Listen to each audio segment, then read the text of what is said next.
Hi there. Welcome to New Tracks Modeling. New Tracks is an exciting new digital opportunity to obtain mentoring to help you improve your modeling. You will meet talented modelers and manufacturers from all over the world who share their model building skills and artistic advice. Improve your modeling and increase the confidence in your modeling efforts. Share your building efforts with fellow modelers and have some fun doing it. The shows are live on Zoom and YouTube, so be sure to join in and ask your questions. Now here is New Tracks founder and your host, Jim Kello, NMRA.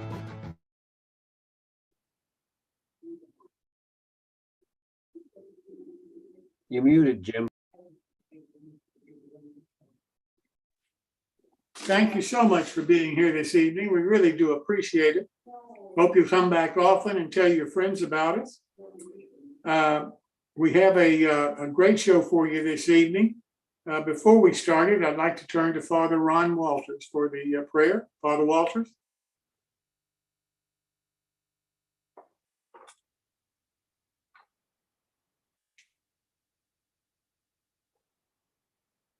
Creator of the world, as modelers and makers, we recognize the intricacy and the beauty of our world. We thank you for the vision and the artistry you have given us. Continue to bless us with your creative spirit. Amen. Thank you so much, Father. We really appreciate all the help that you give our show. I want to talk just a minute here before we really start and ask you, if you haven't done so, to subscribe to our website, newtracksmodeling.com. You'll get the weekly email from us. It gives you the login information for our show. And so many people I get emails from and don't seem to understand that that's the requirement to get the login link. So all you have to do is go to our website, newtracksmodeling.com, subscribe. They'll send you an email and you have to respond to that email to confirm that that is your real email address. And once you have done those two things, then from that point on, you'll get a weekly email with the login information about how to participate on the show through our Zoom channel. Also, we haven't been getting any contributions to pay the bills recently, and so I'd like to ask you to consider, if you can, a contribution to our Patreon account, New Tracks Modeling. Doesn't have to be much, but we do have bills that we have to cover, and right now we're trying to get the scholarship off the ground and make sure that we can communicate with all of the modelers that are eligible for it. We need some extra money this year than we have in the past. So if you can see your way clear to help us, we sure would appreciate it. Again, it's our Patreon account at New Tracks Modeling. I also want to announce that I'm awfully happy that the NMRA has seen fit to allow us to document the fact that people have made presentations on our show and count that time as either a volunteer time for an achievement program certificate or an author certificate, depending on what they have done. And Pat Rivard is the one that is chairing this effort for us. And Pat, I'll kind of turn it over to you and let you talk about it a minute.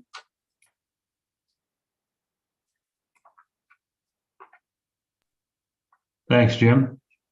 I think Jim pretty well covered it as far as the NMRA giving us the chance to present any person who has given an instructional clinic or an educational clinic or discussion, or given us, and has also given us a handout with that clinic and on YouTube or any other point of live presentation. Since it's an electronic presentation, it is covered by the 50% of total points for that type of publication. If it is a clinic that has been presented before in any format, then the subsequent presentation volunteer points, but presentations earn volunteer points, but no additional author points. So there are different venues that will occur, and we will let you know. If you send me an email to NewTracks, and I will check into it, and we'll see if you have a chance to get a award for the achievement program. Anyway, I'll hand it back to you, Jim. Thanks. That's great. Pat, can you maybe put your email address in the chat function so that everybody that wants to contact you will have it? Mm-hmm. Thanks so much for doing this. You're welcome. Scholarships. You've heard me talk about the scholarships in the past.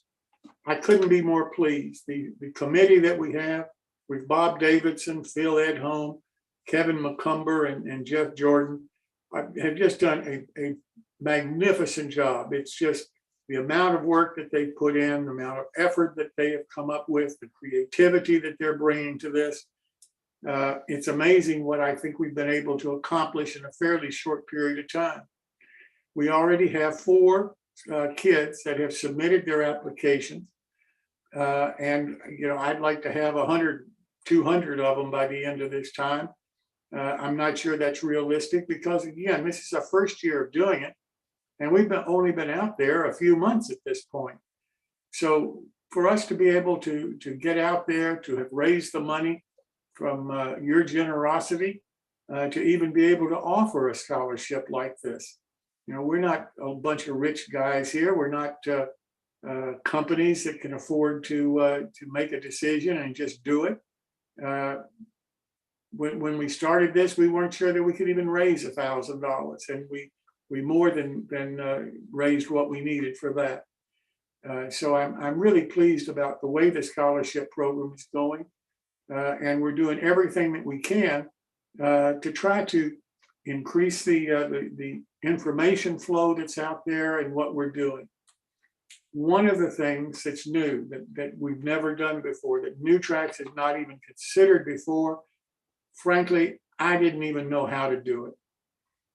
NewTracks now, in my local newspaper, has given me a monthly column. The first one ran today. It was a fairly decent sized article, and I'm really pleased about the way it came out. For us to be able to have the ability once a month to communicate in a local newspaper about the programs NewTracks is doing, about our scholarship, and about what we're hoping to accomplish and the needs that we have. I never thought that we'd be able to do something like that a few weeks ago, but we are now, and this is the first one.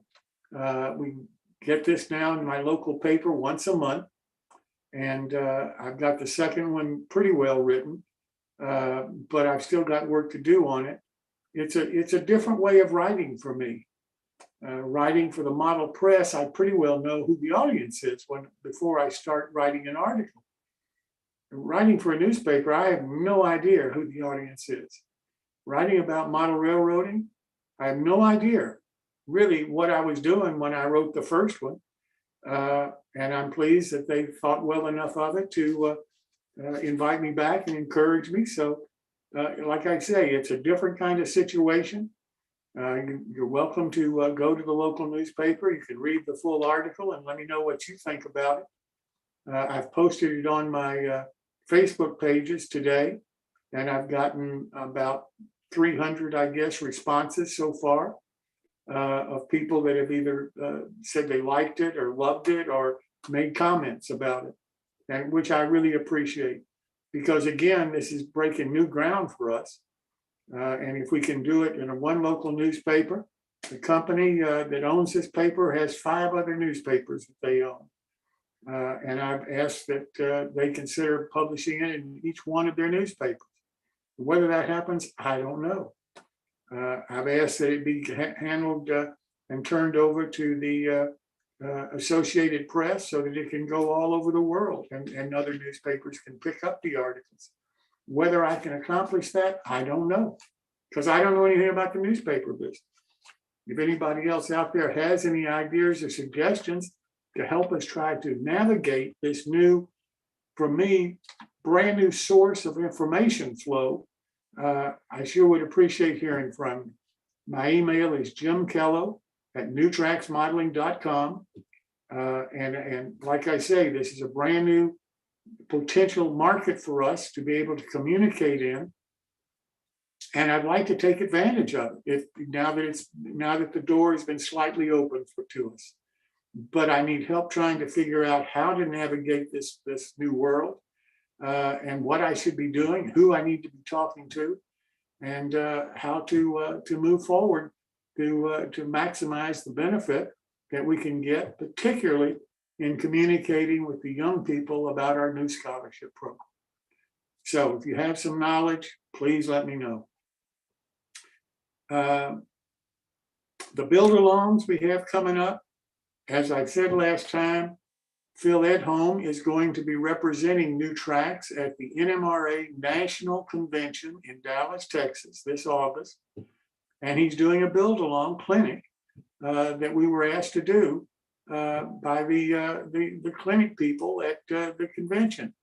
And let me turn it over to Phil. And Phil, if you could talk about it a little bit, I'd appreciate it. Certainly, Jim. So this was something that actually came from a conversation like Jim had with some of the convention folks. And I think one of the things that I'm finding in the process of doing a convention for 2024 is, as you look at differentiating what you do at a convention from what you can do at home, one of the big differences is more of the concept of a build along, or what they call a make and take. And so what we're going to do is we're going to do a make and take clinic. Alan of New Creations Victorian Railroad Building Models, longest name for a company I've ever heard for a smallish company. I mean, maybe we should see NCVRB, anyway. He's donating. This is actually a SP Southern Pacific prototype rail car shed. And it's going to be available in OS, HO, and N. I think it's about a 20% discount. And we are actually are having a conversation with the convention about how to do the ordering. Kind of the suggestion that Alan and I made was just to have order on his site and just mark shipping as deliver at convention. And that way you'll just get you buy on his site and the model will be there for when you show up at the convention to do this. The goal here, I think, is really simple. We've all been through this here. What I'd like to do is really talk to people about how you can take a model like this, and even if you're building as a first-time model, learn some of those skills. How do you grain the wood to make it look better? How do you, for example, if you want to build the doors open and you want to put a rail car inside, one of the other questions is, what do you do in terms of putting rails down? If you're going to have the doors open, do you want to put some very basic wood framing on the walls inside so they kind of look nice? And one of the things I think is very good is to take a kit like this and show you a little bit of effort can make it look a lot better, but how to make it very simply. One of the nice things I like about this kit is it really lends itself to weathering and dry brushing. We'll probably talk about a couple of different kind of roof materials. The one that comes with a kit, potentially maybe a black paper rolled roofing kind of thing as well. And by the way, if anyone's coming to the convention and is interested in kind of participating, would love to have others participate from our community. So any questions, comments, thoughts? I really appreciate it, Phil. I think this is a great opportunity for us, and I think you're going to do a beautiful job in building this little kit. And I really appreciate Alan coming up and wanting to participate. So it's a group of people from New Tracks trying to trying to go forth and communicate who we are and what we're all about. And I think that's wonderful.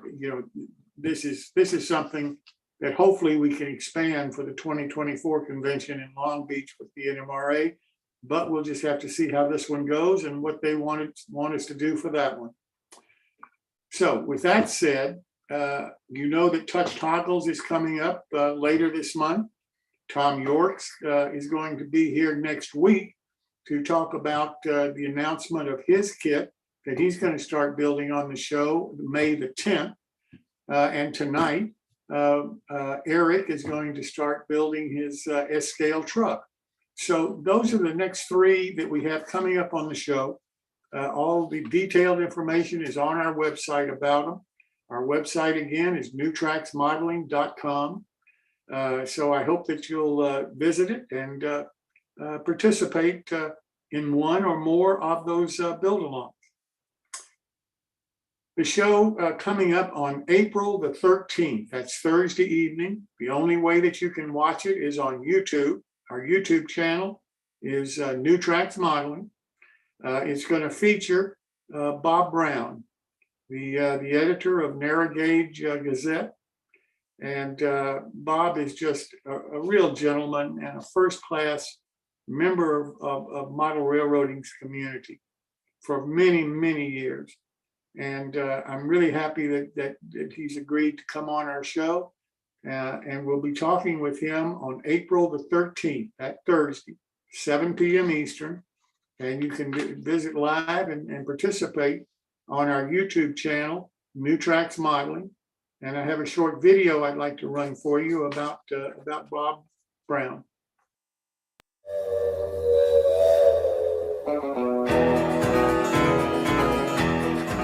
Join the modeling lifestyle at 7 p.m. Eastern Time on April 13th, where we will feature the modeling lifestyle of Bob Brown, MMR.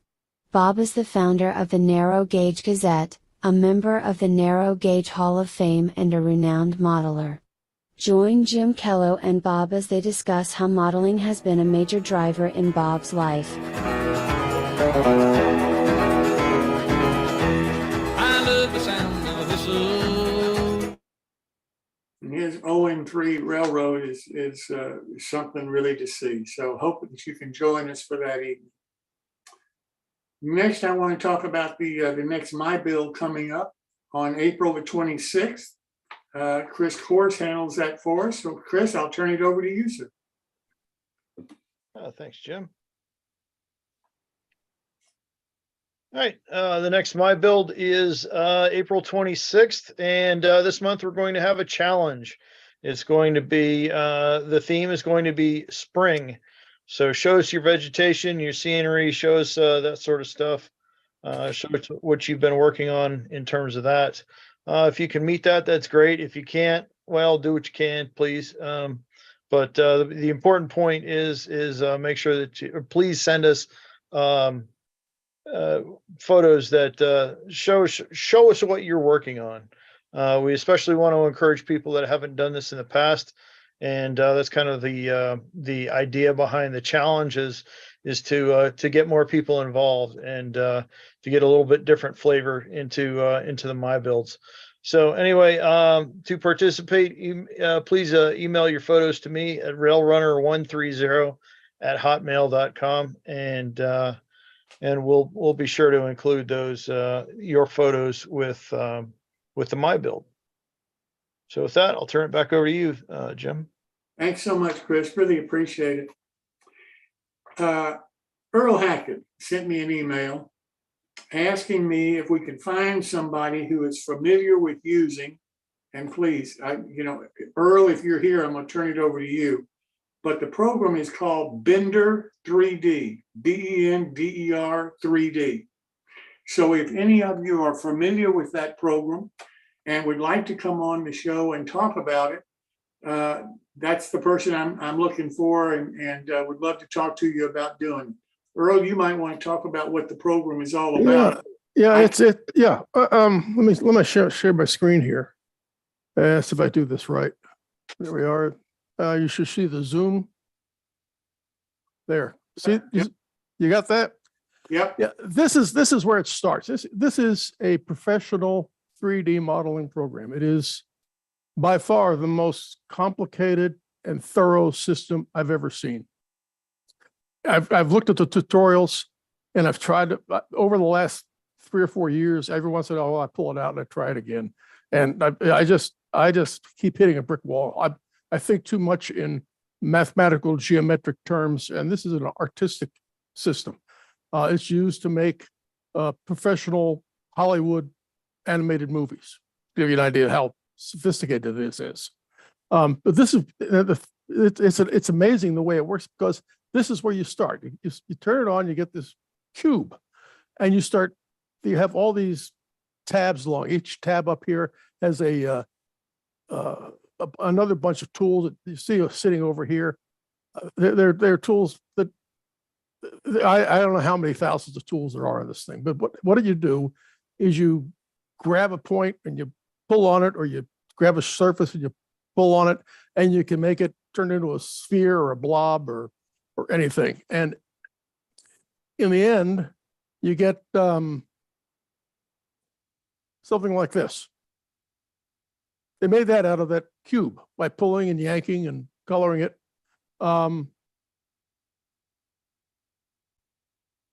Let's see. Here's another mannequin, a figurine. You can see it's made into a series of meshes, which you can then adjust. Now, they're doing very high resolution images for professional movies, but HO, you can't see any of that stuff. All I want to do is be able to make figures that I can position in a model so that it looks reasonable. For example, I built a little signal tower, and the best I could do is find a guy that had his arm up in the air, and I have no idea what the heck he was reaching for. There was no phone or anything for him. He was sitting at a model of my roll top desk where I am right now. And I would love to figure out how to use this program. And this is another one that a lot of fantasy modelers use this to build their models. So anyway, that is I'll close this out here. And if somebody can stop share. There it is. There's the stop share. Yeah, okay. If somebody can give me some pointers just to get started, the concept is what really is holding me back. I'm not being an artistic person, being more of an engineer. I can understand CAD programs, the numerical systems and stuff, but this has got me completely beat. I look at the tutorials and they go through it so fast I can't keep track of what they're doing. So if anybody has any knowledge about this program, it's called Blender. Sure would like to hear about it. Is it Blender or Bender? Blender, Blender. I guess I need to learn how to spell it, number one. Blender. Right. All right. So just a shout in the darkness looking for help. So, all righty. That's about all there is. That's about all I know about it. Well, I think it would be great if we could find out how to use the program and actually make figures and have them in positions that we want them to be in. And then 3D print them, right? Yeah, and it is a free download. It's all free. Okay. Well, we got to find out how to use it first. So what we're looking for is somebody that can talk to Earl and help him and help us all understand how to use this Blender 3D program. Yep. So if anybody has any knowledge, please let one of us know, and we'll go from there. Earl, do they have any kind of makers workshops anywhere near where you live? You could drop in and see if anybody there has used it, even if they're not currently using it. There are a couple. I don't know how sophisticated they are. Most of them are using filament 3D printing technology, which is really not good enough for this, so they may or may not have worked with it. Yeah, we have one maker workshop near us that they have a couple of plasma 3D. And I don't know if those people are using it or not, but there are other ones that specialize in welding and other stuff, but maybe you might find somebody that at one of That's those. a good idea. I'll check and see. Okay, anybody have any information, just contact Earl and we'll go from there as soon as we get somebody with knowledge about how to use this Blender program. Thanks, Earl. I'll put my email in the chat. That's great. Thank you. Well, now let's start the show. So let's first start. Hank, I don't know whether Hank Primas is here tonight or not. If he's not, I'll just go straight to Phil for the quick tip of the evening. Phil? Hank? Actually, I think Hank is here. I think I He's saw him. here, yeah. Didn't I see him here? Yes, I did. Yeah. I'm here, but you can go directly to Phil anyway, because I don't basically have anything. Well, okay. Thank you, Hank.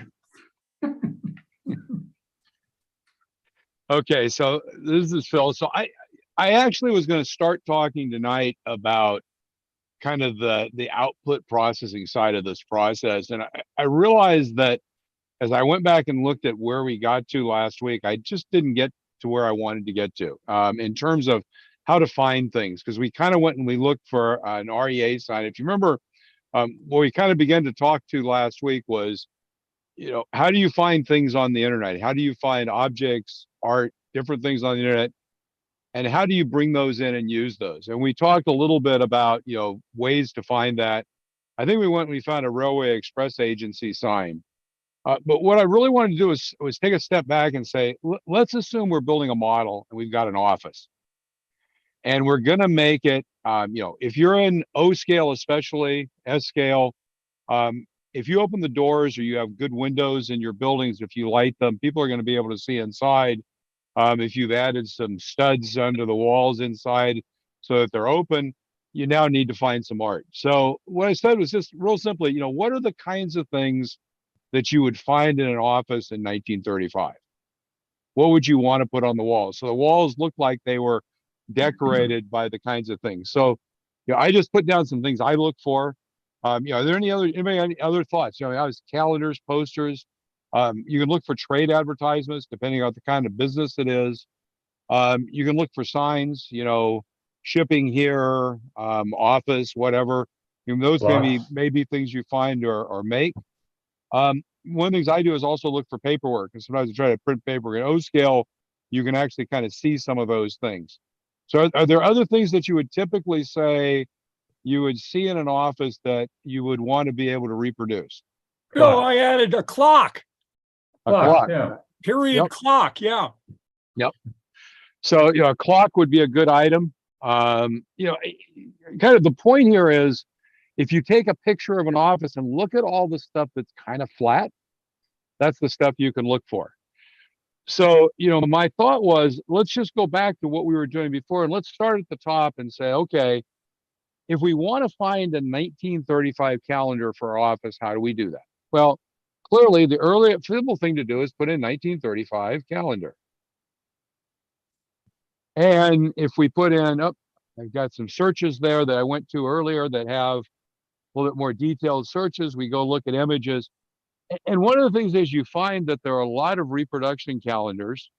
But, you know, we see one here that we might be interested in. This is a truck repair calendar from Robert Mock. You notice that open there in a separate window. And we can just look down through here. But what we realize is that you're getting a lot of things that are probably more reproductions. People are putting out multi-year calendars, etc. So maybe if we go up here and we put in, you know, vintage. So think about the words that you can do that people would put into documents to describe it. So is it vintage? Because typically vintage is something people use to describe old stuff. And all of a sudden, gee, look at all these great great calendars we've got. You know, here's this is actually an almanac calendar. Here's an Art Deco calendar from 1935. I mean, so the 1936 days of the year, a Victorian calendar, which is some of these are not going to be appropriate that are taken at an angle like this. But, you know, if you look at one like this, for example, that's a pretty interesting. looking photo. Now, one of the things we'll find is when we look at it, it's actually looks like it's 1939, but we now have something that you could put on the wall of an office. So now once we've done that, now we want to get that picture. So if you notice what I did was I went in here, go back to how we did that. We said, gee, that picture looks interesting. When I click on that picture, because it's a shopping advertisement, it actually opens as a new window. This is an eBay ad. And you notice here, it says click for a larger image. That's because they want to show you at higher resolution. When you click on that, it's now full page. Generally, what you find is you can click on these and you can copy the image. And now if we copy the image, then we can go paste it into PowerPoint. So what I do is I actually took that slide we worked with last week and I created a place for us to put stuff. So if we copy that image, we can copy that image there. Now, if you look at that, wouldn't necessarily want to put that on my wall. It's got a little border around it. It's a little uneven. So one of the tools we talked about before, if you right click on the picture, so I'm right clicking on the picture, and it opens all these tools. You notice one of those tools is called the crop tool. And that's a really important tool when dealing with anything like this, because if you click that, what it does, it gives you these bars and you can get rid of all that kind of junk at the edge of the picture. So you just drag it in like that, get rid of that little bit of junk at the edge of the picture. And down here on the bottom, even that little text, you really won't be able to see that. So we can bring it up like this and maybe bring it up to about here, or even maybe bring it up like that. And so now we actually have an image that we can reproduce. And we can now scale that, and we're going to show you next week how to scale it for photos. But we now have our calendar for our office.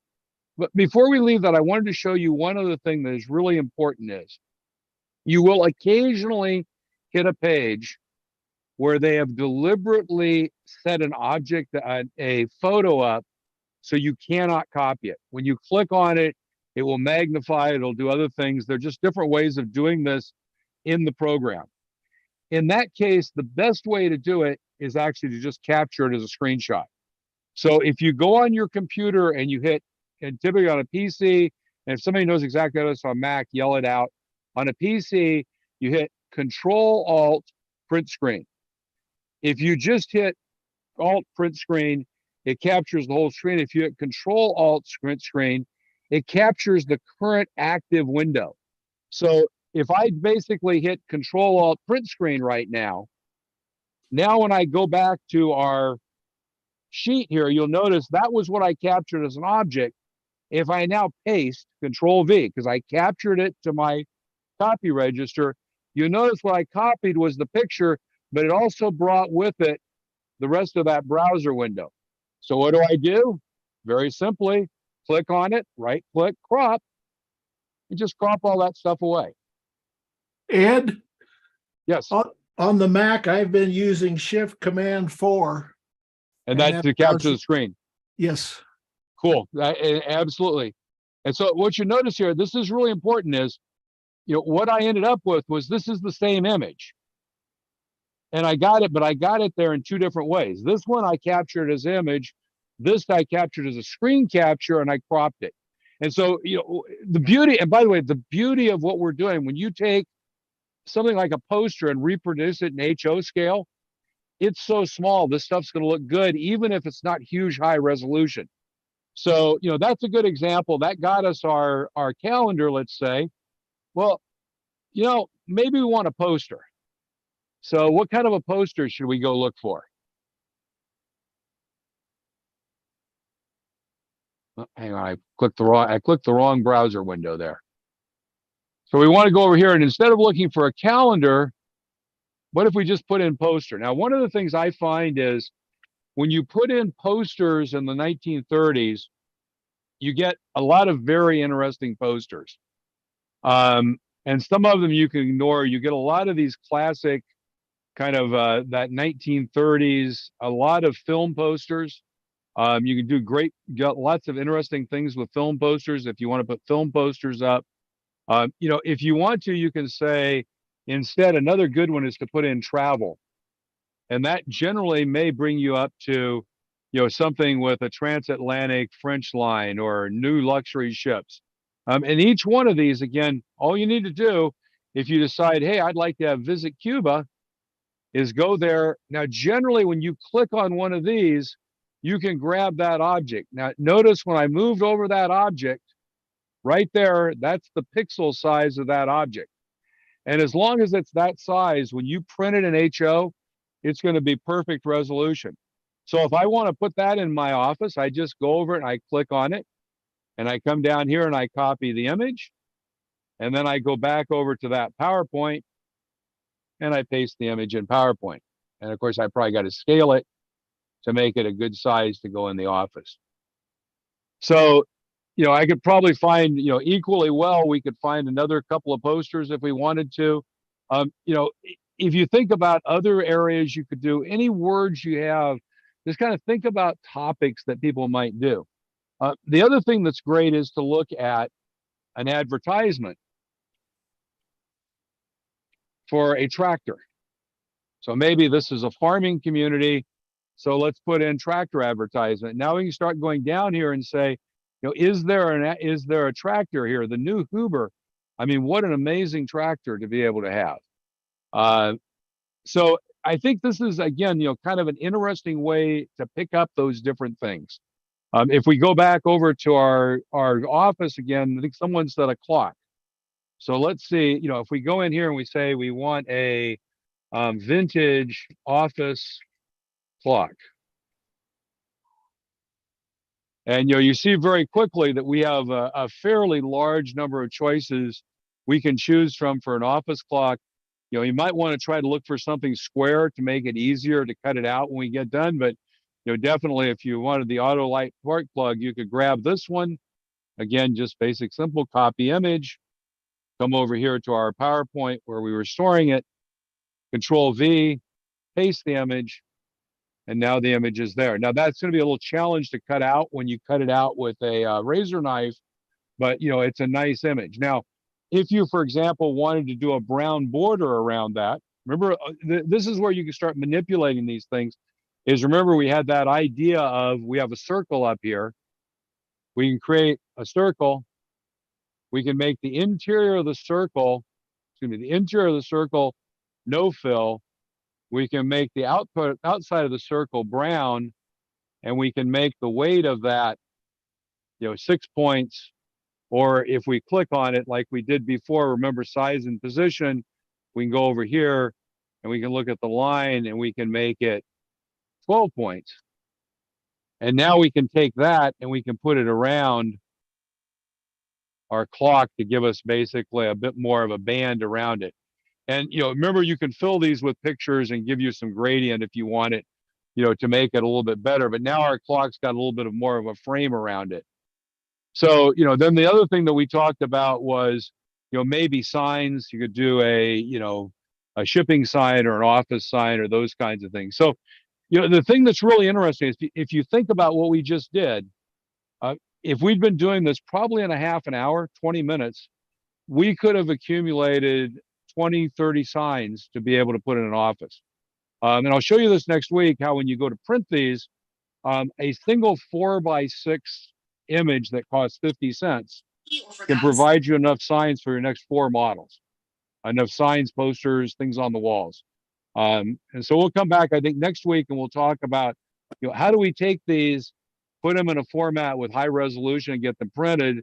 And once we get them printed, how do we, cut them out and finish them so that when you put them in your models, they really look very realistic. So with that, any comments, questions, suggestions, complaints? Well, this doesn't have to just be inside a model either. This can be signs for the exterior of a model too. Oh, absolutely. They work great as a porcelain sign on the outside of a model. I'll show you some pictures of, for example, taking one of those. I did some Western Union signs, and you basically take them, and after you paint them, I show you how you do a black. You black the edges of them, because that way they don't seem to have nearly as much thickness. And then you rust them, with a little bit of rust using Uncle Ben's, and then hit them with a little bit of dull coat, and they look like a well-rusted old sign that's been sitting outside. And the whole process is both reasonable, and it really doesn't take a huge amount of time. So we'll spend a little bit more time on printing and then a bit on finishing over the next couple of weeks on specifically those kind of signs. And then we'll go on to decals, which have another set of characteristics to kind of deal with. Okay. Thank you so much. Appreciate it. Welcome. Well, now I want to turn and introduce Eric Haselhorst, who owns Rockin Farm Toys. And Eric is really a neat guy. He's going to show us his S-scale truck. And I'm really looking forward to this because for a long time, I've taken the position that the S-scale community is larger than just the train community because it includes an awful lot of people in the farm modeling community. And there's an awful lot of crossover, but I don't think that that's really recognized very much in the model railroad community.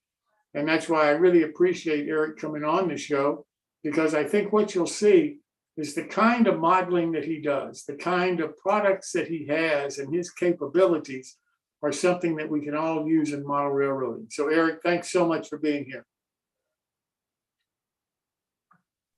An honor to be here. There, I'm unmuted. Okay, well, thank you, Jim, for allowing me to be here, and for everyone watching. Hopefully you learned something, or as I was listening to you guys talk back and forth, I was learning things from you. So it's certainly good to be here. Just a couple of minutes about me. Rockin Farm Toys. As the name implies, it was started out as farm toys because I was really interested in farm toys in one part of a 1/64 scale S-scale hobby, and then migrated to toys to semis. And that's basically what I do now is I make replica semis. So all the guys driving up and down the road, their wives don't know what to buy them, so they send me photos. And basically, I don't ever have to talk to them. It's all done via the internet and or automated stuff that I've got all set up. Long story short, I get photos and then I make their semi in small form. And just a quick sample of that. I forget what her name is, but this is her husband's rig. This is a 370, and the only thing that's missing off this is a visor, which I'll paint later this evening, and then some decals down the side. And I'm doing 2 trucks for her because that's her husband's as a gift, and then one for her dad as a gift.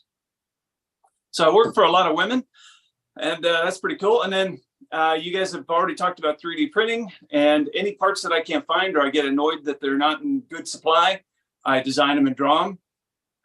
Or I pay people to design them, and then if I need them, I figure somebody else does, so I sell them in my store. And I guess you can kind of see right over here on my right, your left, that I've got, I don't know, about 180 or so parts that I resell now.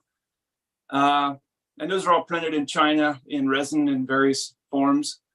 And then I guess 2 other little side parts of what I do. I have a membership site where I teach people how to do what I do from start to finish. And then I've got a site for just a specific brand of truck that people like to collect. And it's just a collector website. And it's also a subscription. Okay, so that's what we're at. What are we doing tonight? I have a client in east of me, a couple hours drive. I've done a lot of work for this family. They own 10 combines, and they go from Texas to Montana, North and South Dakota, and cut wheat and other crops all the way from south to north, and then they go back south and cut fall crops. Like I said, it's Frederick Harvesting. If you Google that, they've got a pretty decent following just because they run a lot of brand new iron and cool trucks. To finish off everything that I've done for them thus far, they are needing 2 service trucks, and they are T370 Kenworth trucks. And that is a design that I had 3D printed, or that is a truck I had designed, and then now it's 3D printed. And those are also in my store in kit form. So I'm going to try to I'm going to point my camera down so we can take a quick look at the parts as I have them laid out here on my workbench. And if where you're at right now, where I'm at is the lab. I call it the lab. So you can see kind of my collection back there on the wall. And then right behind me, I've got two different layouts. I don't have model trains on mine yet, but for my elevator layout over there, that would be a perfect place for some hopper cars, because it's meant to show wheat harvest here in the high plains. And that would be a perfect place for one. But anyways, okay, so give me just a moment. I don't see a place to turn my camera around. Oh, there it is. Okay. So here you're on my workbench. I'm going to get one more light going. There we go. So this is the 3D printed T370 in S scale. This is the truck that I'm going to make for them. Again, this is a replica, so I already have the paint that matches the color on their fleet of trucks.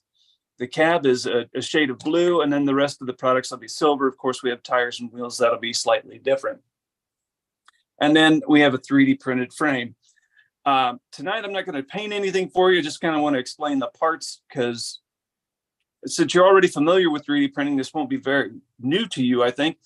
I have this tank, so this service bed and this tank I went to their place when I was delivering some other models for them, replicas that they had commissioned. And I went to to their shop, and I measured this tank and measured this bed so the designer could make it proper. So it's their stuff. And then this design came off the internet. A guy from, where was he from? Overseas. He designed this based on something he found on a website for 2D prints for their 2D designs for gaming. And he downloaded that and then turned it into what we have here, .stl file, which you can then print. And then, of course, I got the frame. So this will be modified, and then we have the interior. I did experiment with 3D printing clear resin, and I need to experiment with again because I think it's made progress, but I had a windscreen for this truck as well. For this particular build, I'm just going to make one out of an old clamshell from a die-cast model. And then we have 3D printed tires. These I'm not in love with, by the way. Mostly because they don't, I would much rather have a soft resin or rubber, but it is what it is. The wheels, the front and rear, will be sprayed with Molotow chrome. And then all of these parts will be primed and painted before the next lesson next week. This particular product, their truck has on the driver's side, it has this little air conditioner looking thing. It's actually a cooler for a pump, because they have diesel fuel and I think DEF or hydraulic oil or something. And there's supposed to be 2 tanks in this big tank. But anyway, anyways, they've got this cooler looking thing here. And then they have all their air compressors and other parts that you would need for repairing vehicles in the field on site, hidden in these cabinets. And the cabinet doors don't open, by the way. They do have their own decals going down the side. And decals, there's wheat, company logo, and different things on the side, so that'll be added as well. So that kind of explains the parts that I'll be using. Again, all of this stuff is for sale in my store. And then I've also got like air compressors, welders, oxyacetylene tanks, everything you'd need to make a service truck. A crane, you could put a crane on the side of the bed if you wanted to. Just about everything you'd need to make a service truck the way you want. But like I said, this is going to be a replica, which I'll deliver before they leave for Texas, probably end of the month. So hopefully I get this done here really quick. Okay, I'm going to flip my camera back around. I know we got 15 minutes, but I really can't do a whole lot in 15 minutes. So I thought perhaps if you have questions for me specifically, I'd be happy to answer any of those. And if you don't know my brand, I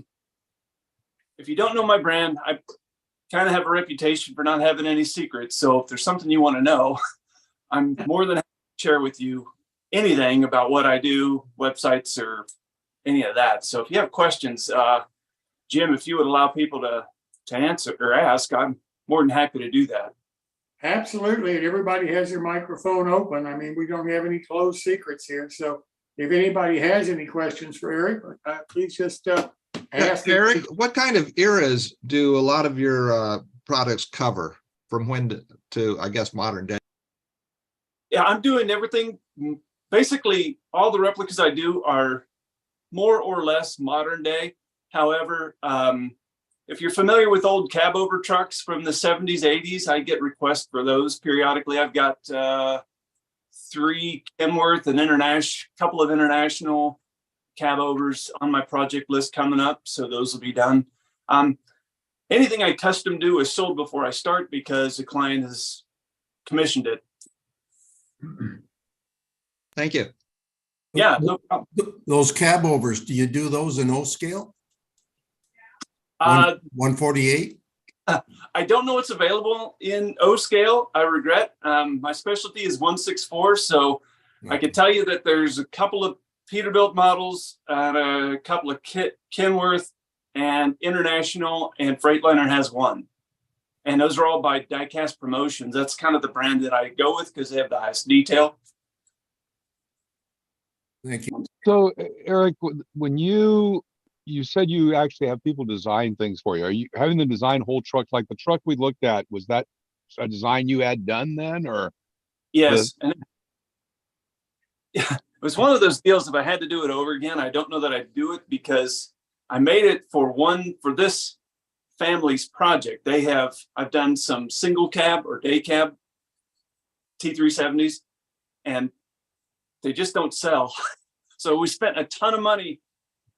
So this might interest you. Well, that was what I was really wondering about was how, you didn't do the CAD yourself. You had somebody do it for you. I was just wondering how you found them, the price structure. I mean, is this a Fiverr temporary person off the internet, or is it, I'm just curious because it strikes me that there are a lot of modelers that would like to do some of those kinds of things and the restart there, but the big hurdle is that CAD hurdle. And, how do you take that thing you want to do and reduce it into a CAD drawings that can be, 3D printed or whatever. So I'm just curious what about hiring people to do that? So here's a little quickie thing for you. If you go to rockinfarmtoys.com and you search on my website, 3D printing the smart way, I've got a 10-part blog series where I explain step by step how I've done everything 3D printing without having any skill or any equipment. So I don't own a printer. I've just begun drawing some fuel tanks, exhaust, and some things myself. But I go there, so that explains everything. So I go to shapeways.com. In the forum section of that website, you can find different people to do 3D print that will do design work. And they are foreign born, they're American born, and the pricing is all over the map. I'm working with a guy in Spain lately that I send him a design that's too complicated for me. And I say, David, are you interested, number one? And what are you going to cost? And he says, and he'll give me 3 different detail. He'll say entry-level detail is $200, medium detail is $250, and high detail is $300. And then I pay him and he does it. So you basically provide him the drawings, some pictures, whatever information he needs to be able to translate that into a design. That's right. And my goal because like with model trains, it seems like your hobby it seems like it touches more people. It's not so foreign to people. But when I'm trying to describe a part for semi or a piece of farm equipment, that is absolute. They don't have a clue. So I almost have to translate my own vocabulary into something they understand. And my goal always is, if a 3rd grader can understand it, then it's ready for the designer. Well, I mean, it's an interesting question because I think, there's often been this thought process that we've reached a place where the production costs have come down. Yes. But the entry barrier is now that design stuff. So I'm, thinking, if for example, some of the historical societies, groups of people, if you're talking about $300 to design a model, of a certain type, certain level of scale, that's something that, you know, if 10 people get together and throw $30 in each, you could pay somebody to do it, and then everybody could get the designs. And it's I mean, it's an interesting, it seems to me that's a barrier that a lot of people struggle with, is that software and how to translate their, you know, their visions into reality. The printing stuff is easy because you got shapeways and that kind of thing. It's that design stuff that's hard. Right. I've had some mediocre success going to Upwork.com, which is just a freelancer website. You just search AutoCAD or 3D printing or whatever, and then you have a list of designers, and you can just look at their virtual resume and then begin asking them questions. Have you done an automobile? Have you designed something like that? And I'll ask them questions to feel out if they have any clue on how to design something that might interest me. So I ask, so instead of saying, hey, can you make this train car? I'll say, have you ever designed, you know, a car with curves and blah, blah, blah. And it kind of helps me filter out who might be the best candidates. And then you can just interview them and see where it goes. Interesting. It might be an interesting idea to think about how to have a directory of model designers or something.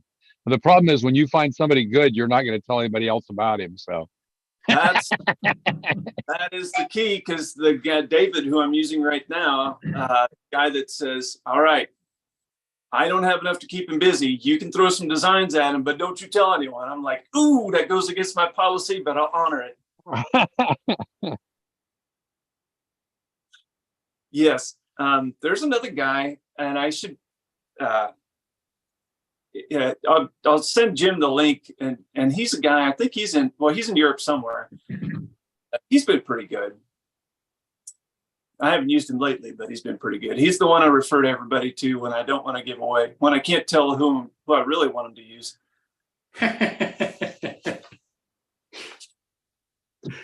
Yeah. And I don't know if this matters, but I'm in Dodge City, Kansas, so you guys get a little lay of the land here, so you know where I'm at anyway. And I'm married to Miss Kitty. If you've ever watched Gunsmoke, yeah, that's my wife. She played variety show at Boot Hill Museum down here in Dodge City. So if you come to Dodge City in the summertime and you go to the variety show, likely you'll see my wife playing Miss Kitty in the show. That's fun. Anything else I can answer for you? I'm more than happy to share whatever else. I think we're probably bumping up against time here, so I respect that. Well, we look forward to seeing you next week, where you can continue on your merry build. Yeah, so next week what we'll have, just so you guys know what to look forward to, I'll have the parts prime painted, clear coated, and with decals on and clear coated, and we'll just start some basic assembly. Sounds like a winner. Thanks so very much for your help. Hey, one thing I would tell you, I should have had a note. When it comes to cleaning this stuff, I just did this particular product that I'm using, that I'm buying from factfox.com in China. I dip in rubbing alcohol, isopropyl alcohol, clean it. And sometimes I prime it and sometimes I don't, but prime and paint, you're done. It paints up really well. Any kind of paint, by the way. What kind of paint do you use? I've abused it with every kind of paint that I might have, from discount stores, aerosols, to automotive grade paint through my airbrush. Yeah. Those are really the only two things that I've used is just aerosol type paints, and it hasn't affected it in any way. Have you tried just straight acrylic paint? Since I got into this thing, all I've ever used is just like, I don't know, something like this. This is a bottle of paint matched to the VIN of a truck, and it's just an automotive grade paint, whatever it is. That's what I use. Gotcha. All right. Well, all right. Thanks. Thank you. Look forward to seeing you next week. Yeah. All right. So now need to go back to Mr. Edholm for his NMRA divisions and clubs. And the reason that Mr. Edholm is on so much tonight, this is the first night that we've had this situation occur. We had 3 other people scheduled to be on tonight, and all 3 of them, in a short period of time, have told me that they can't be here this evening. So we lost 3 of our guest presenters this evening.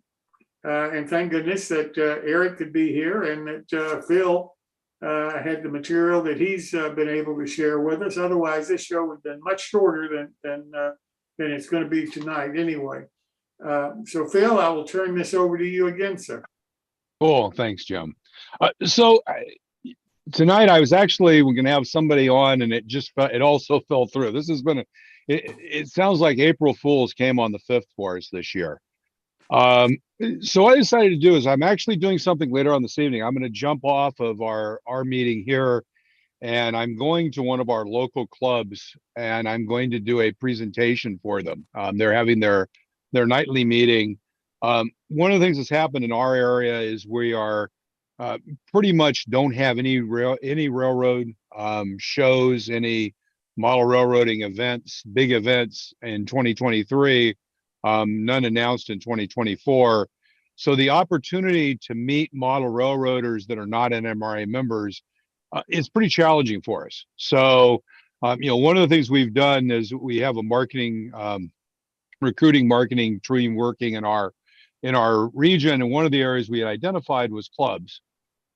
So one of the things I'm doing is starting a process of going out to all the clubs in our area and talk to them about NMRA membership, both at a club level and at an individual level. So what I thought I'd do is, you guys are good with being kind of guinea pigs. I'm going to kind of run through the presentation I put together to talk to them. And what I'd be interested in is, are we conveying the values and benefits of NMRA membership? And for those of you that maybe are not members or on the line, are some of the points we're hitting on points that would be interesting for you? Because I think one of the things that we tend to, with NMRA membership, people tend not to really understand why you want to do it. And if you go to the national website, you still don't really understand what it means to you. So with that, I'll go ahead and start sharing here. Hang on, I got to get that started actually first. I blew it and I didn't have it all started up and nice and ready to share. So with that, I will now share.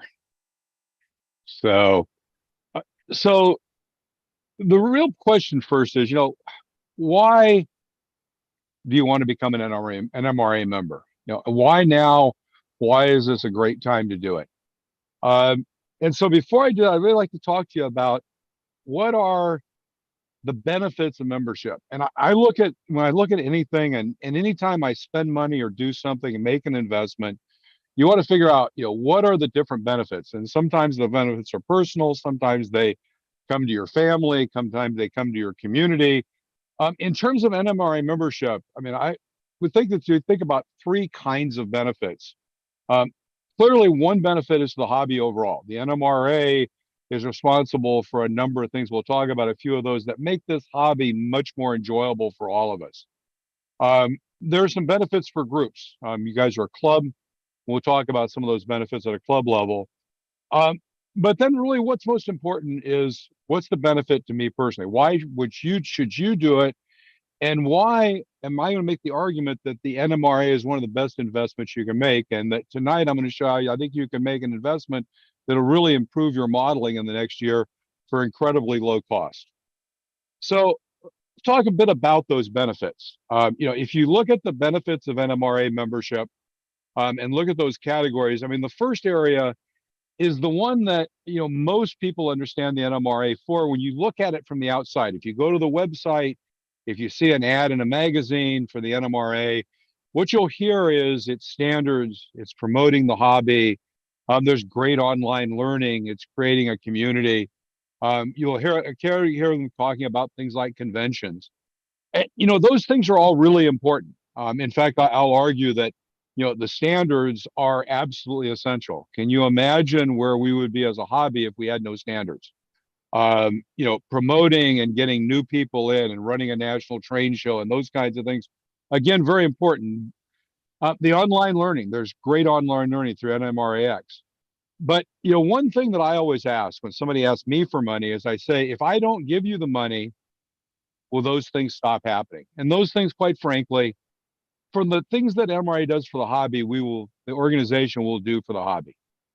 So we'll talk then about these other two areas, because I think those are the ones that are most important for the group and for you individually. So let's talk first about the group. So the biggest benefit for the group is the idea that if you are a 100% NMRA club, you can get $1 million of liability insurance for a $50 documentation fee. And it turns out this year, there are higher liability limits. It's interesting, we're actually seeing this first from our friends in the North in Canada, that some locations are asking now for $5 million liability limits.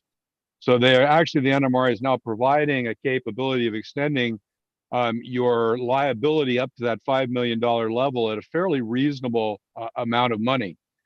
So I think that's going to become very significant. As you start looking at getting $5 million worth of liability insurance, you're often talking, $5,000, $6,000, $7,000 of cost.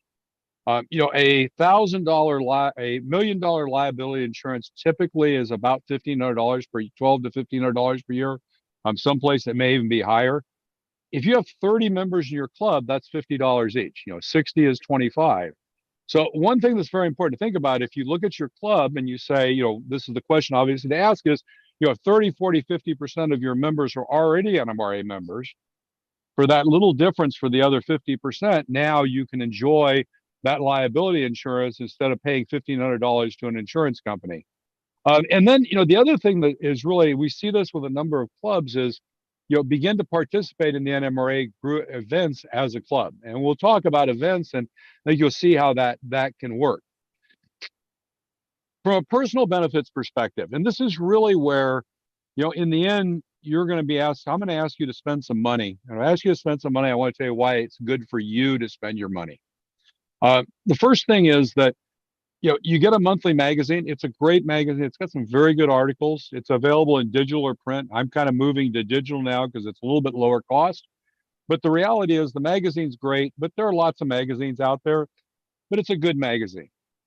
The one thing that's in the program now is really exciting is this discount. So there are over 50 model railroad suppliers that have a range of discounts from free shipping to up to 20% off if you're an NMRA member, and you now can apply and get that discount when you make those purchases. So, one of the things we found is that, I'm going to talk to you about your membership costs in a little while. It's very easy if you're spending $500 a year with these vendors across the piece, and a lot of vendors are going to direct purchasing. $500 at a 15% discount, right there, you're paying $75. You more than paid for your membership. So, one thing that you can see very quickly is that it's easy to compensate for your membership doing that. The other thing that we think is really exciting here locally is we do great local events. Here in the Coast Division, we're doing 2 Coast auctions every year. They feature 300 to 400 items. They typically include clinics in the AM. We have typically 2 other events that are clinics and activities in the AM, and then local layout tours in the PM. The other thing we do is we typically do 2 or 3 what we call a field trip a year, and that's typically a visit to a location in the morning and then layout tours in the afternoon. So we'll go to a prototype location, and we'll show a couple examples of these. We also have other events. We have operating sessions we sponsor, as well as we do semi-weekly virtual meetings. We have a large contingent that gets together on Zoom and does modeling together and reviewing modeling and some clinics. So if you think about this is almost once a month physically and a couple of times a month virtually, you have an opportunity to engage with other modelers, learn from other modelers, and build your community. This is an example of an event we did last year in September. We had 4 clinics. You kind of look at the clinics there. The hands-on soldering clinic actually had multiple soldering stations. People were learning by someone who basically was a professional solderer and solderer technician and training in that.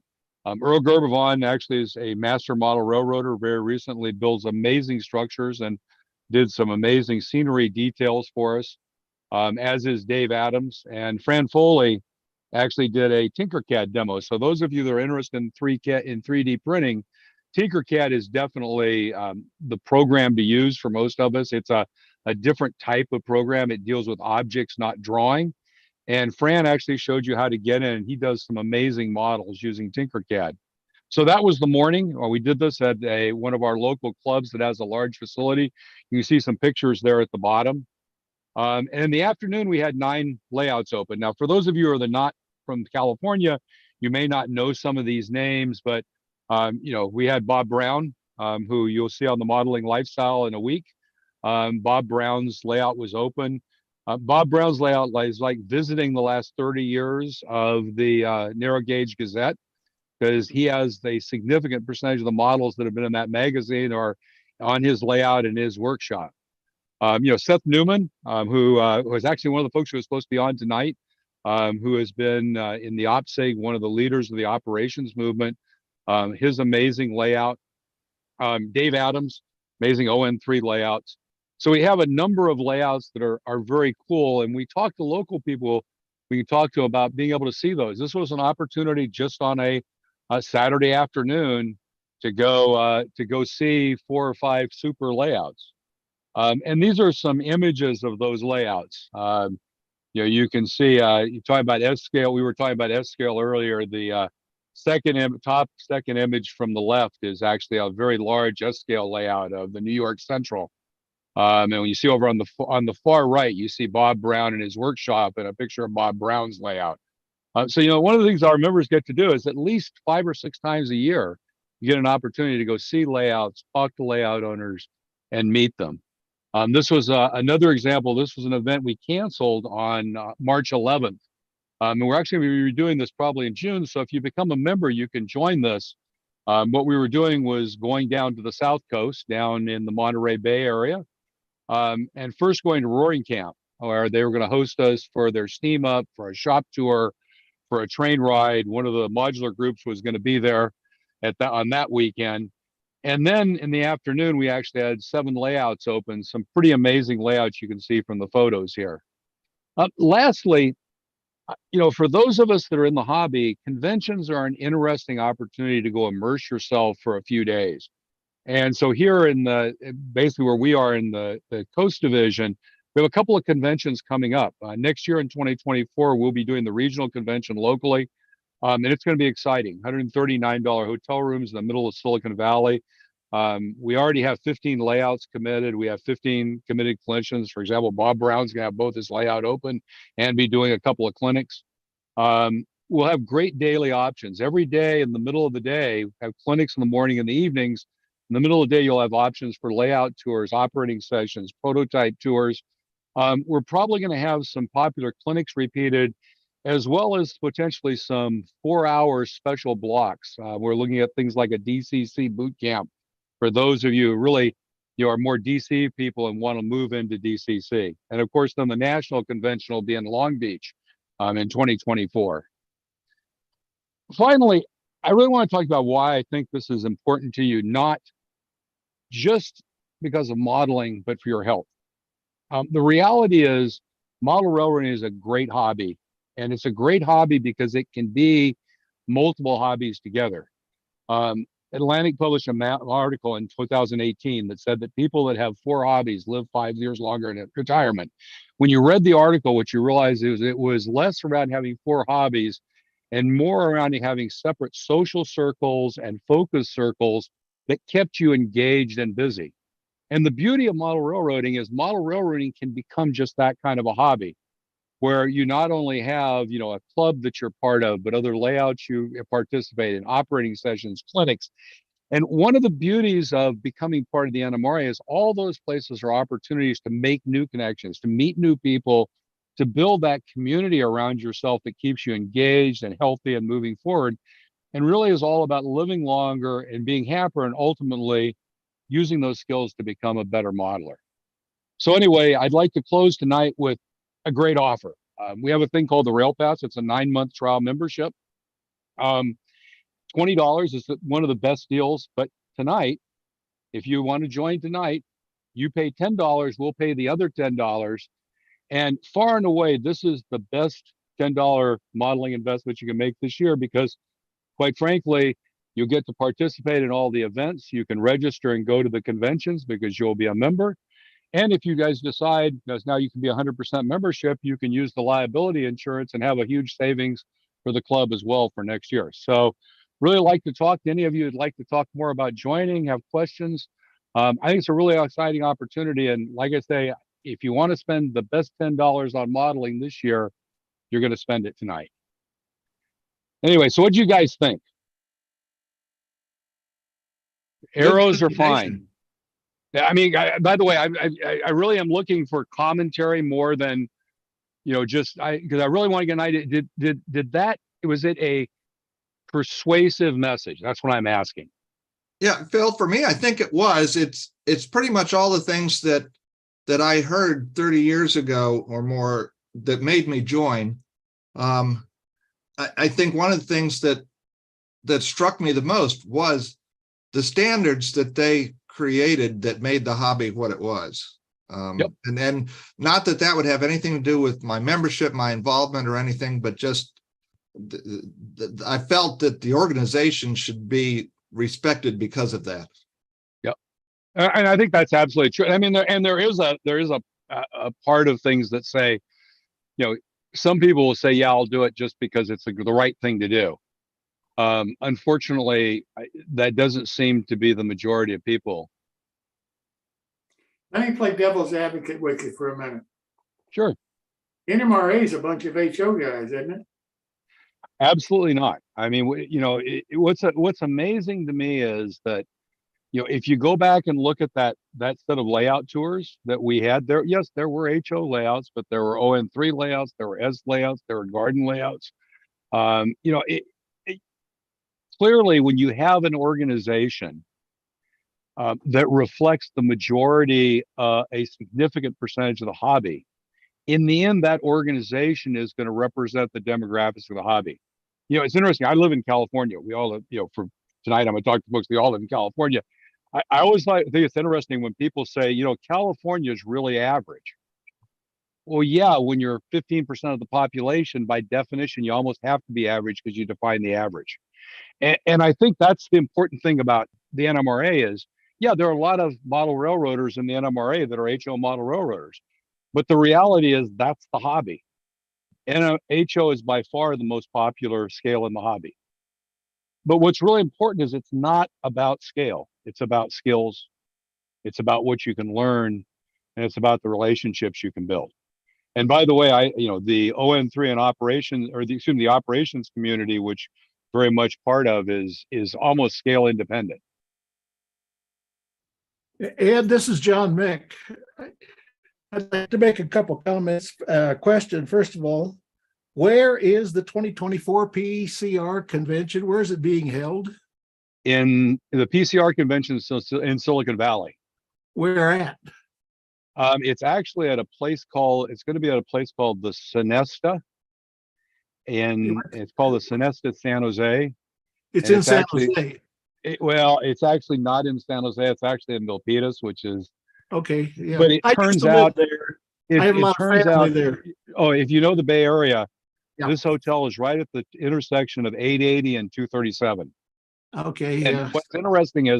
What's really interesting is a few years ago, someone did a demographic analysis based on the addresses of the division, and the center of population mass is about a half a mile from the hotel, which by the way is really good for layout tours. The beauty of this convention that we're going to do is the layouts that are going to be within driving distance in an afternoon are going to be pretty amazing in terms of the number of layouts you can see.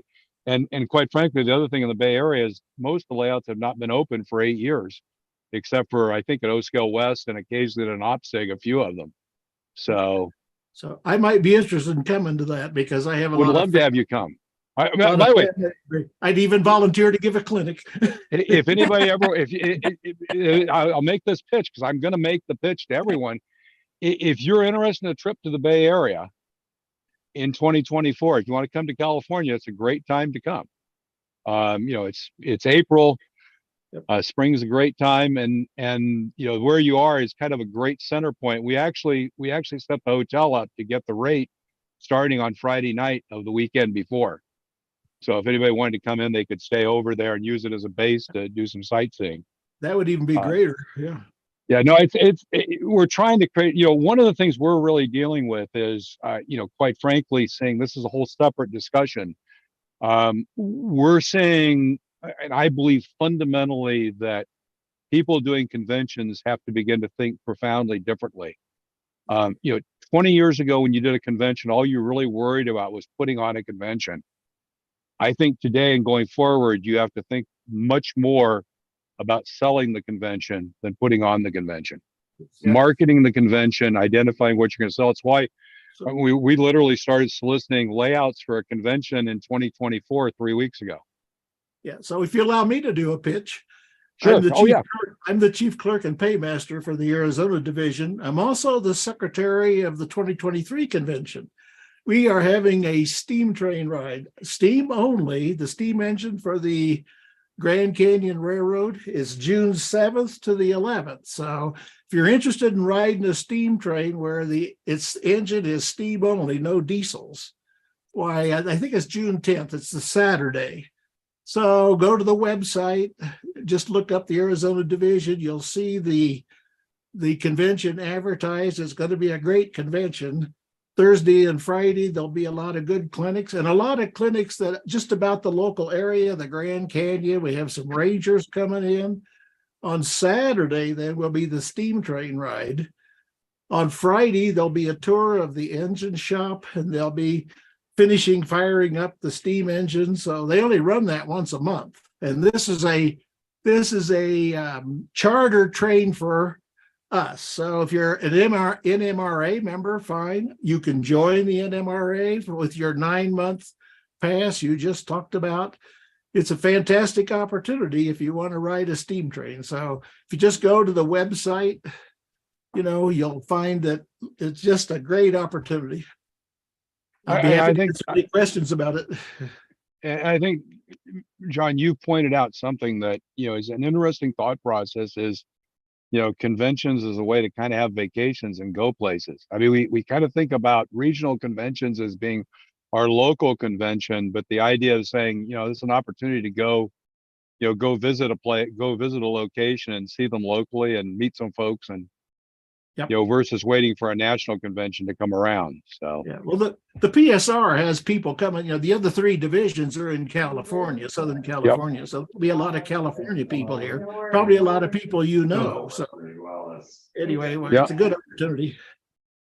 John, let me ask you a question. This clinic that you be willing to do in California, how about doing it on our show?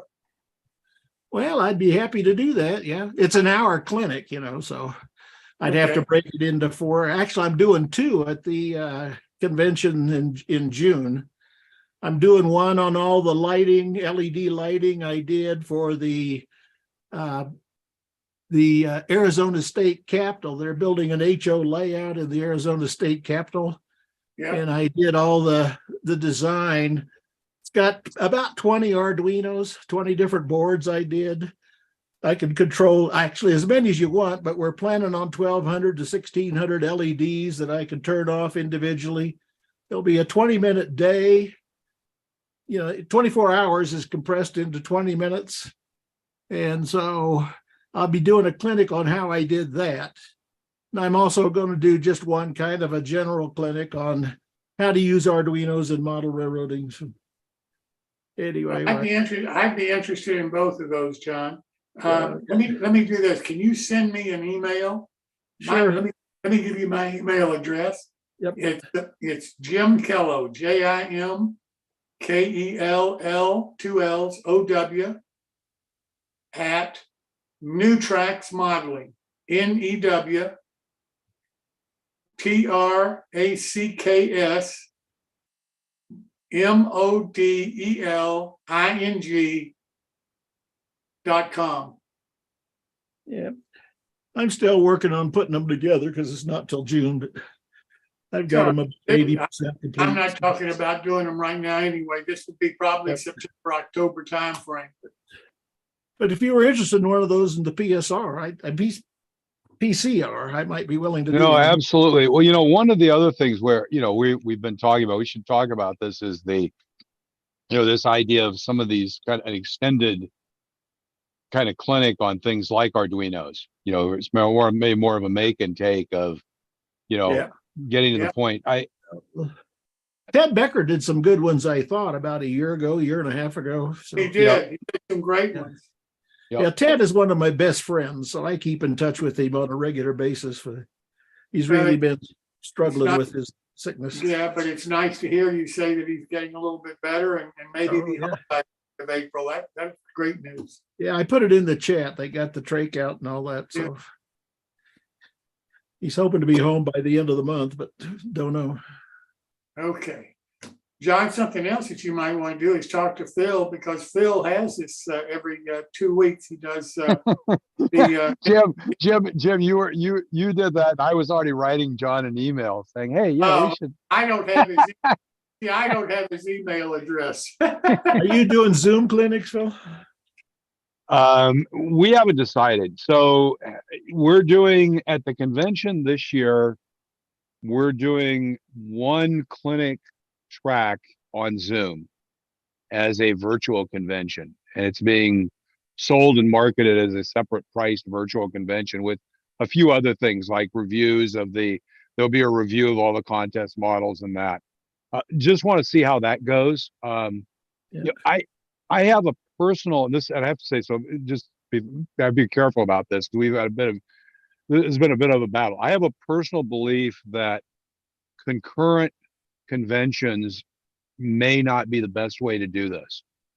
Because the problem is there's really no interaction between the people that are in the virtual convention and the people that are in the physical convention. You can't get people at a physical convention to go spend time sitting on a monitor talking to people on Zoom.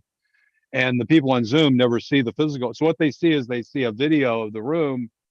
Maybe they can ask a question or two. So one of the thought processes, this is a couple of years old now, is to not do a virtual convention with the convention, but rather to do it as, call it an echo, or however you want to call it. But the idea would be you record all the clinics during the convention, or some percentage of the clinics during the convention.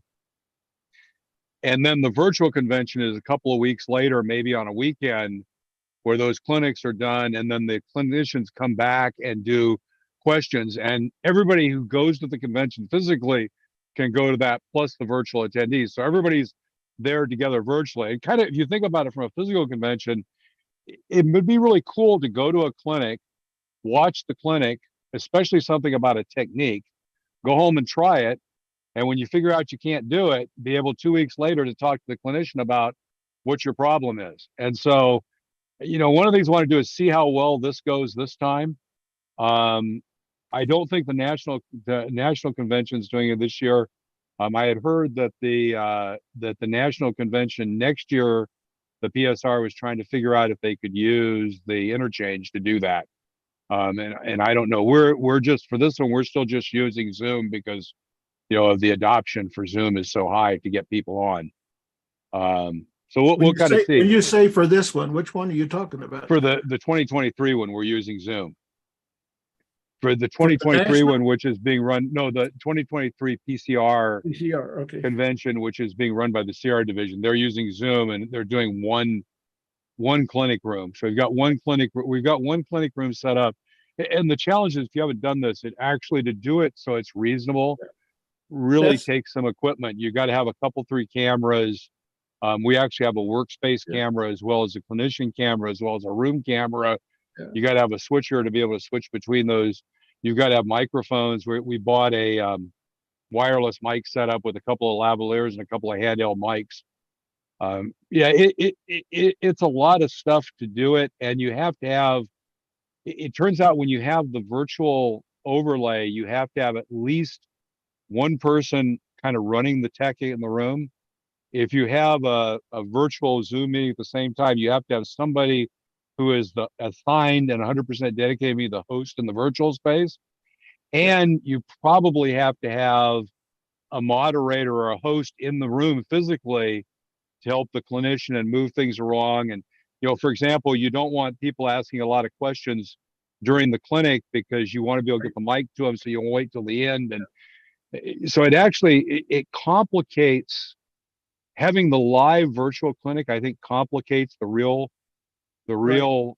clinic at the same time. So we'll kind of work through it, see how it goes. We're all kind of learning what it takes. Is the PCR in April this year in It's 2020? it's April this year in Sacramento. Yep. Yeah. So I had wanted to come to that, just doesn't work out for me though. So We'd rather have you come next year anyway. yeah. By the way, our convention, well, we've done it for years, but if you're familiar with the hobo auction, which is a lot of fun, the whole hobo thing got started before the PSR was split off from the PCR. And you have a great story on the PCR website about how it started, who was involved. I'm sure you've read it. Yep. But anybody who might be interested in the hobo auction and who the founders were, I think it was 1960. And it's a great information about the hobo auction and how it got started. We'll have that on Thursday night at our convention. Yep. So it's a lot of fun. It really is. Where is your convention going to be? Where's the hotel? It's in Flagstaff. It's the Drury Hotel in Flagstaff. Okay. And of course, we go over to Williams for the train ride, but it'll be a great convention. It starts on Wednesday afternoon. I think it's June 7th, if I remember right. And then it runs through the 11th, but the train ride is on Saturday, the 10th. So if you want to ride a steam train, this is an opportunity. Gotcha. And on the way back, it will stop. The train will let everybody off. The train will back up and then come through, and it's up a hill. So it'll really be huffing and puffing and allow you to take pictures and videos and that kind of thing. So, and in the past, sometimes they've done that twice, backed up and twice. It'll be depend on the time, obviously, how much time they've got before they need to get back. Because that night's the banquet back in Flagstaff. Do you have a list of the vendors that are coming? No, I do not have a list. Okay. There is a swap meet, obviously. And we don't really have like a other than the swap meet. That's the only thing there is. So you really don't have a train show as part of the convention? No, that's only usually at the national. I don't know if you guys do at the PCR or not, but So that's another area that we've had a long conversation about. So a lot of times the facilities you can get don't have enough space. So like the one we're doing this year in Sacramento, they just don't have much space. They've got kind of a little anteroom with about 8 tables, and that's about it. It's at a premium. Turns out the space we've got, we're going to have enough room to actually have something. The problem is when I talk to vendors, the attraction of selling to the people at a convention is not huge. And, by the way, for anyone who's on here, you can comment on that. I mean, going to Chris is here, he can probably comment on it as well, but Kevin would be even better. Spending the money and time to go man a table for 3 days, 2.5 days at a convention with, 150, 175 people is hard, I think, for a lot of vendors. What we're thinking about is actually, and this, you have to have the right facility for this, but basically the hotel, the second floor is the meeting space. And when you come off the elevator, you turn right and there are the clinic rooms and the non-rail room and that, and it's actually a narrowish area to a railing. And we can put up a table there and have somebody there literally checking badges. They do that at all sorts of conventions. Right. Yep. And then if you go the other way, you go down to what's the ballroom, and we're going to take one part of the ballroom and put that into as the contest room. And the other part would be where we would have, some vendors and some other things. And we're thinking about maybe on Friday and Saturday doing a $5 for the public kind of thing, where you can come into the train show for $5. Or for, and for members, maybe we say it's free for members and it's $5 for the public to come in. Yeah. And you're not going to the convention, but you're able to see the contest room and get a flavor for it. And I think that's also a great promotion. The swap meet that we're having, the people at the convention will get the first hour and then the public will be able to come in. I think maybe the public has to pay a little bit, Our Yeah. room has, I think, room for 32 tables Yeah. at the swap meet. So here's it shows up a poster I made up about the convention, Mhm. riding the steam train and so forth. I can Yeah. send you this, Jim. Okay. That doesn't have the stuff on the bottom, so you're Why really don't- interested. Why don't you send it, why don't you send it to Phil? Phil can send you an email and tell you where to send it to. Yep. Okay, You have my email. Just send it to me, John, and Yeah. I'll I have your put it up. email. Yep. While we're talking, are you going to the National Narrow Gauge this year Yes, in Denver? yes. I'll be I'm here. actually- I'll be there, and I'll have a vehicle. So if you need to ride anywhere, I'm actually doing the NMRA in Dallas and then flying straight from there to Denver and Yeah. meeting up. We're gonna do 3 days in the Southland.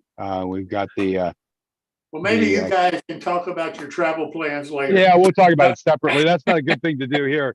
We'll shut this off. Anyway, so guys, that was really what I wanted to do, is just really have an opportunity to have you guys hear that. Give me any feedback. Feel free to send me anything. There was Roy, I think Roy at one point was going to say something, and I think he stopped and he may have left. So unfortunately we didn't hear from him. Yeah, we John? hogged That was a great presentation. I'm the superintendent of the New Jersey division, which New Jersey has two divisions. Up in the north, it was in the Northeast region and called the Garden State Division. And then our division, the New Jersey division, is in the southern part of the state.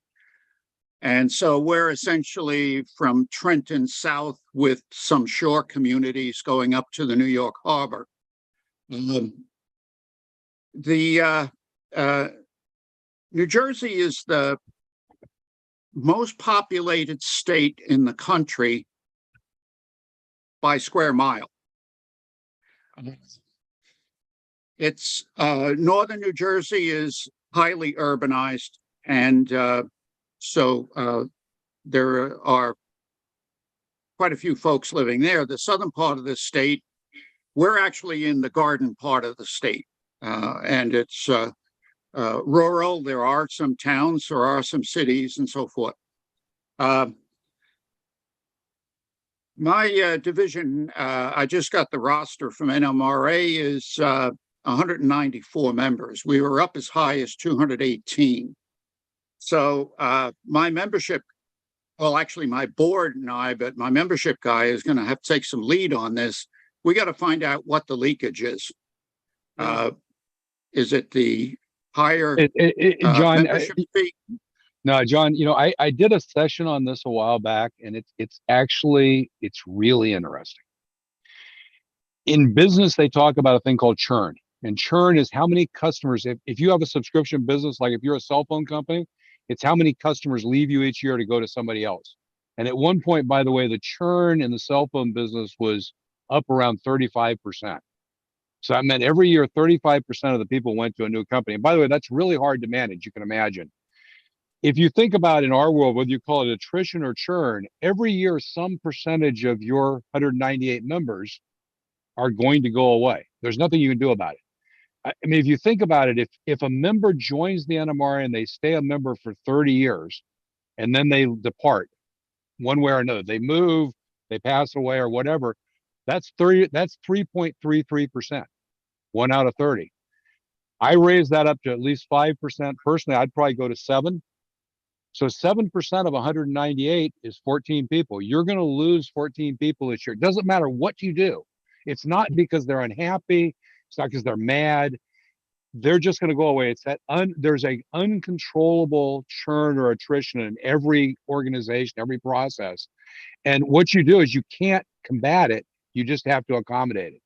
So what you and your recruit, and that's why this presentation is there, is exactly that. We've got 340 members. I put that number on. I got to go out and recruit 25 to 30 people this year. And so where do you go to recruit those people? And then that thing at the end, the idea of the $10 rail pass is I want to have something that you got to do today. It's the used car salesman thing. What can I do to get you in a car today? And you got to Yeah. create that urgency to do something. I think it's something we just, you guys, everybody has to think about as a real process. It just doesn't happen randomly anymore. I think. I did want to go to something else that's really important, and I need to look at my numbers and look at that principle. I'm a member of a retirees group from the university, and we have the university has a medical school, and apparently there are a number of physicians and other professionals there that work with the aging process and older people and people in retirement and that. And I noticed that in listening to some of the presentations of these professionals, physicians and social workers and others like that, is that so much of, we know that our membership is older. I forget the last number I heard from the NMRA is somewhere between 55 and 60 years old is the average age of a member. Maybe that number is a little low, but the thing is, most of us, and just looking around at the faces I'm seeing here on the screen, a lot of us are retired. And I wonder if we need to tap the information of these individuals who study the problems of the aging population and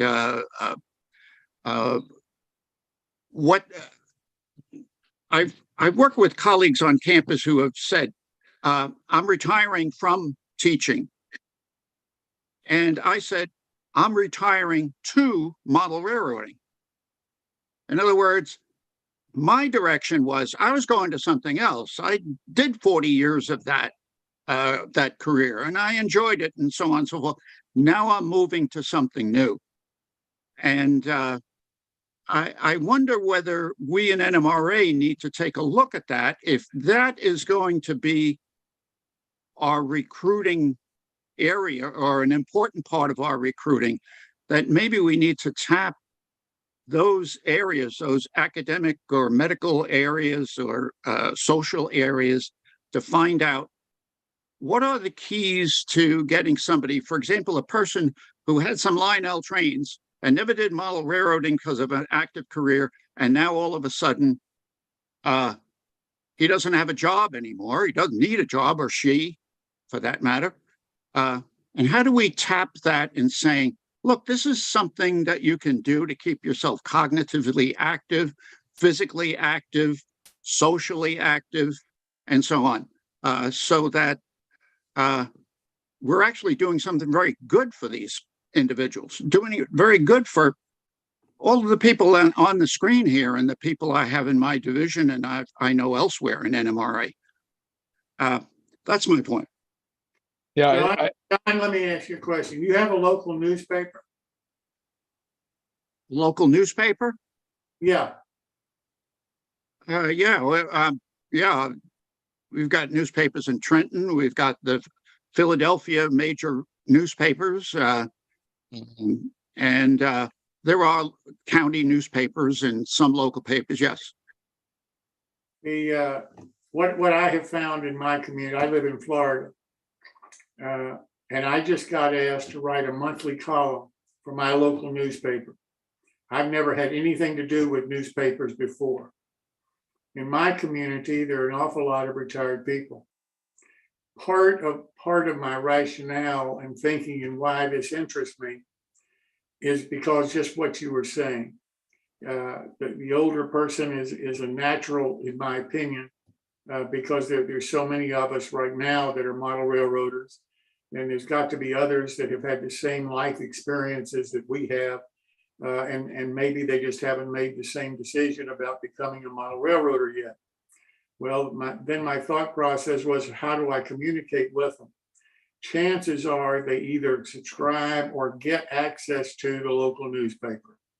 Well, if I can get the local newspaper to allow me to write a column once a month in their newspaper, then I can talk about model railroading and try to focus my article in an area that I think might interest that kind of a population.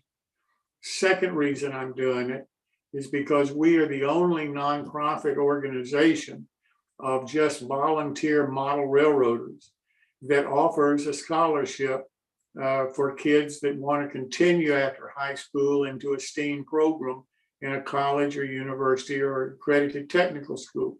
We're the only group that's doing that. And this allows me to talk to the parents and grandparents, again, through the newspaper in the same kind of article, and encourage them to have their son, daughter, grandkids, whoever, apply for our scholarship, because one of the purposes that we have is try to get the communication going, since we're just a bunch of volunteers, and so we got to figure out how on earth we get our message out.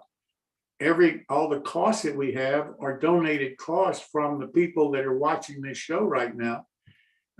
So we owe it to them to try to get creative. So one of the ways that you might consider, and I know this is different, is go to your local newspaper and try to get them to give you space in that newspaper to write about model railroading.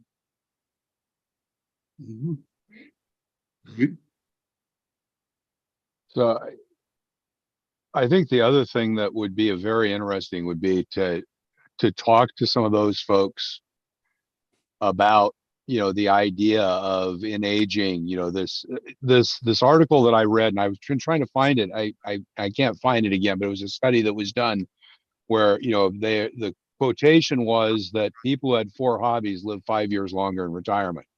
And I think this idea about engagement and social engagement and keeping active and a way of quantifying that. And the question is, how do you get people contemplating retirement to begin to think about it? What do you do? And I know that was a process I went through very much like you did, of actively, as I contemplated retiring and realized you had time to decide, what do I want to do with that time? Because, if you don't, then you end up saying, well, I'll just keep working a little bit, and you end up not really ever retiring. So interesting perspectives. Anyway, I'm going to throw it back to you, Jim. And okay, thank you so much, Phil. Thank you so much. And John, listen, let me make the same. I don't know whether Phil has got your email or not, but I'll make the same offer to you. We do every 2 weeks, Phil is the host of a local divisions and clubs segment on our show, where we interview people in various NMRA divisions and clubs around the country. And love to have you, if you'd be interested, to contact Phil. Phil, if you can put your email maybe in the chat. It's in chat. I just threw my email up in chat. Yep. So John, if you can contact him, because of your location in New Jersey, I think that would be great. So hey, thank you. Before we go tonight, I want to talk about one other thing. I have 2 Facebook pages. One of my Facebook pages is Jim Kellow, JimKellow. The other one is Jim Kellow, MMR. And those are my 2 Facebook pages. Recently, I posted in both of those Facebook pages a question. What is considered a great kit? What's it take for a kit that you want to build, after you've built it, for you to sit back and say, that was a great kit? What does that kit have to include to make you feel that way? And it's astounding to me, the kind of comments that I've gotten, some of which things I had not thought about for a long time, primarily because I'm not a kit. I don't buy kits. I'm a scratch builder.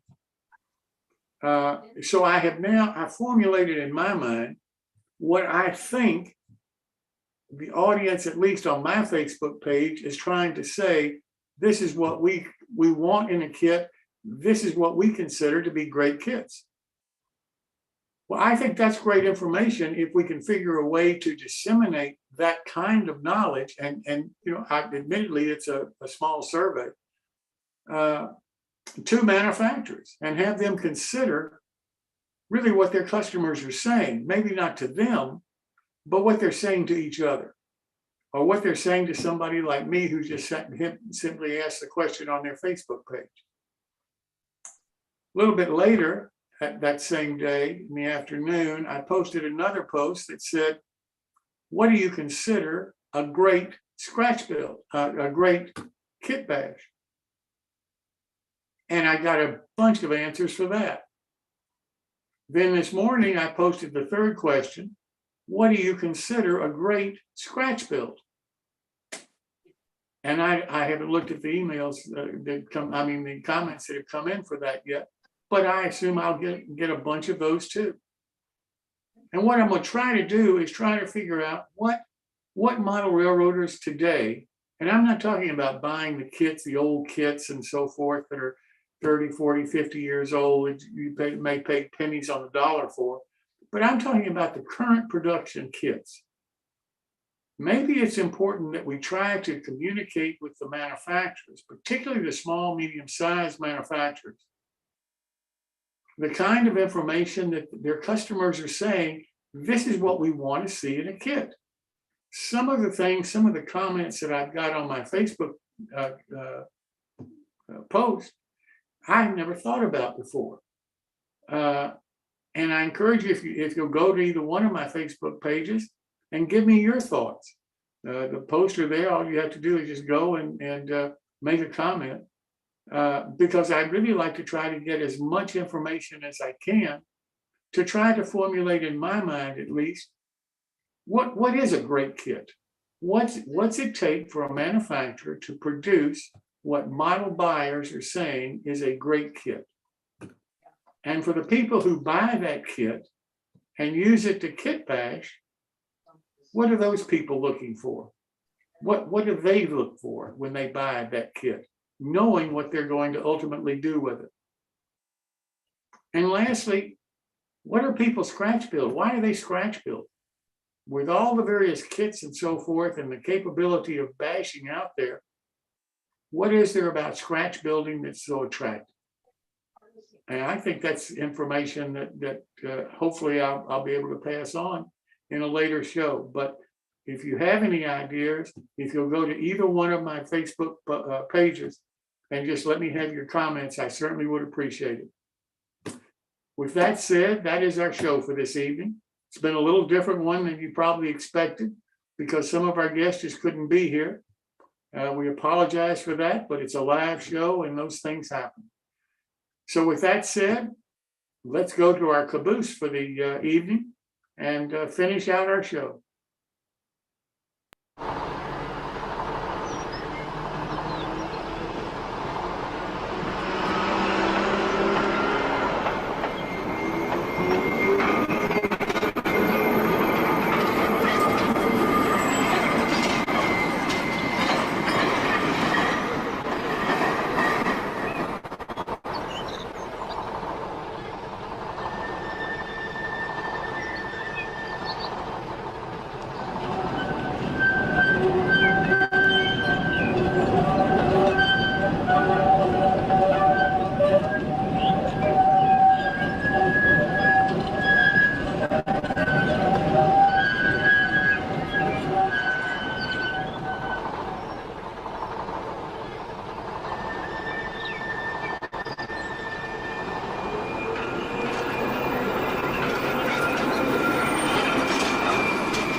Never seen anything like that before, but that is really, really outstanding modeling. Until next time, best of modeling to you. Thank you so much for being with us this evening. See you next week.